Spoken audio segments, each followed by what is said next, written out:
আজি মই আপোনালোকলৈ লৈ আহিছোঁ ব্ৰেড পিজ্জা। এইটো বহুত কুইক আৰু ইজি ৰেচিপি হয় আৰু যিটো পিজ্জাৰ সোৱাদ সেইটো আপোনালোকে ঘৰতে ল'ব পাৰিব। কাৰণ পিজ্জাৰ যিটো বেছ সেইটো বনাবলৈ অকণমান ঘৰত অসুবিধা হয়, গতিকে মই এইটো দেখাইছোঁ। তাৰ বাবে মই লৈছোঁ ব্ৰেড স্লাইচেছ 4টা, এটা সৰু কেপচিকাম মই মিহিকৈ কাটি লৈছোঁ, পিঁয়াজো এটা ডাঙৰ চাইজৰ মিহিকৈ কাটি লৈছোঁ, এপেকেট মেগী মছলা, অকণমান বাটাৰ আৰু 2টা চিজৰ কিউব লৈছোঁ। অকণমান আমাক লাগিব টমেটো চচ যদি ব্যৱহাৰ নকৰে তেন্তে আপোনালোকে পিজ্জা চচ ব্যৱহাৰ কৰিব পাৰিব। অকণমান জালুক খুন্দি লৈছোঁ, এয়া দেখিছে। ৰেড চিলি ফ্লেক্স লাগিব আৰু আমাক লাগিব অৰিগেনো। এইখিনি হৈছে আমাৰ মেইন ইনগ্ৰিডিয়েণ্টছ।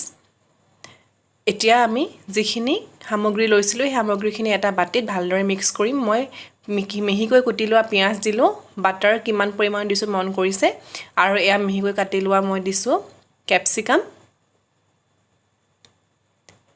তাৰপাছত মই ইয়াত দিছোঁ সোৱাদ অনুযায়ী নিমখ। আপোনালোকে নিমখটো আন্দাজমতে দিব, আৰু যিটো মেগী মছলা পোৱা যায় সেইটো দিছোঁ, খাবলৈ বেছি ভাল হয়।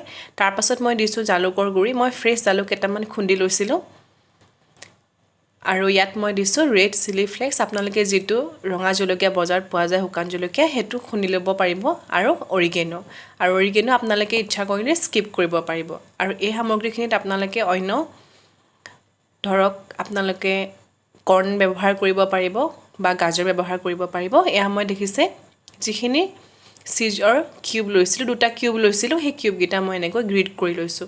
আপোনালোকে যদি চিজ খাই ভাল পায় তেতিয়াহ'লে পৰিমাণটো অকণমান বঢ়াই দিব। যি চিজ সোনকালে মেল্ট হয় তেনেকুৱা চিজ প্ৰিফাৰ কৰিব। এয়া দেখিছে।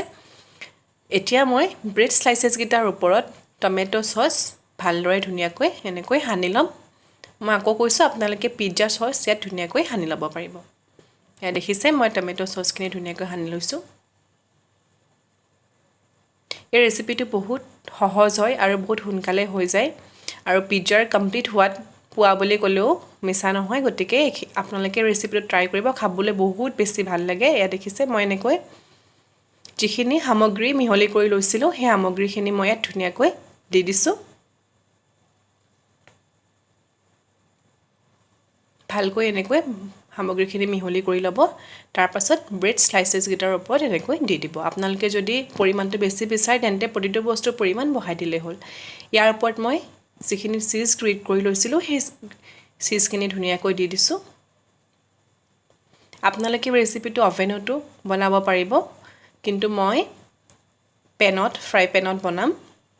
ইয়াৰ ওপৰত মই ৰেড চিলি ফ্লেক্স দিছোঁ। আপোনালোকে ইচ্ছামতে গাৰ্নিছ কৰিব পাৰে। মই অকণমান দিছোঁ জালুকৰ গুড়ি, আৰু ইয়াত মই দিম এতিয়া অকণমান অৰিগেনো। এয়া দেখিছে আমাৰ ৰেডি হৈ গ'ল স্লাইচেছকেইটা। এতিয়া মই ইয়াত এখন ফইল পেপাৰ দি থালি এখন লৈছোঁ, থালিখনত ফইল পেপাৰ দি দিছোঁ, কাৰণ পিজ্জাৰ যিকেইটা স্লাইচেছ সেইকেইটা ৰেডি হওঁতে অকণমান টাইম লাগিব, কাৰণ সিজিব লাগিব কেপচিকাম আৰু পিঁয়াজখিনি। গতিকে এনেকৈ দি দিছোঁ মই। আপোনালোকে অভেনতো বনাব পাৰিব। এয়া 2টা স্লাইচেছ মই ধুনীয়াকৈ দিলোঁ, আৰু আগতীয়াকৈ মই পেনখন গৰম কৰিলোঁ, আৰু প্ৰিহিট কৰাৰ পিছত আপোনালোকে এনেকৈ স্লাইচেছকেইটা দি দিব, আৰু এখন ঢাকনিৰে ঢাকনা লগাই দিব। আৰু 10-15 মিনিটৰ পিছত আপোনালোকৰ যি ব্ৰেড পিজ্জা সেয়া ৰেডি হৈ যাব। এয়া দেখিছে মই 10-15 মিনিটমানৰ পিছত স্লাইচেছকেইটা নমাই দিছোঁ, আৰু বাকী যি 2টা স্লাইচেছ আছিলে সেয়া এনেকৈ দি দিছোঁ। আপোনালোকে এবাৰ ট্ৰাই কৰিব, বহুত ইজি হয়, কাৰণ আৰু এই সামগ্ৰীখিনি আমাৰ ঘৰত প্ৰায় থাকেই। এয়া দেখিছে আমাৰ easy and quick recipe bread pizza ready হৈ গ'ল। এইটো আপোনালোকে টিফিন ৰেচিপি হিচাপে ব্যৱহাৰ কৰিব পাৰে, আৰু আপোনালোকে ইভিনিং টি লগতো ল'ব পাৰে। গতিকে বহুত খাবলৈ ভাল হয় আৰু ইজিও হয়। ট্ৰাই কৰিবলৈ নাপাহৰিব। মোৰ চেনেলটো ছাবস্ক্ৰাইব কৰি দিব। Thank U.